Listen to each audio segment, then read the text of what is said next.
তুমি চলে গেলে আমি এলোমেলো হয়ে যাব। এই বিচ্ছেদ যন্ত্রণা আমি সহ্য করতে পারবো না। তুমি প্লিজ আমাকে কখনো ছেড়ে চলে যেও না। এমনভাবে একত মিনতি করেও তাকে আমি রাখতে পারিনি।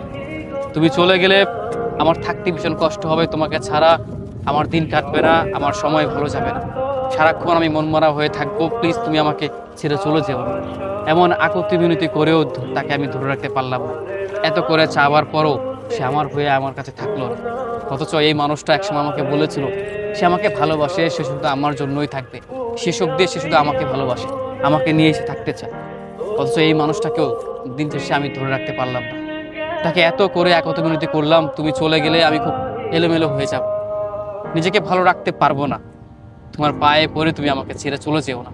এত আকুতি মিনতি করার পরও এই মানুষটাকে আমি ধরে রাখতে পারলাম না। সেসব দিয়ে সে আমাকে ছেড়ে চলেই গেল।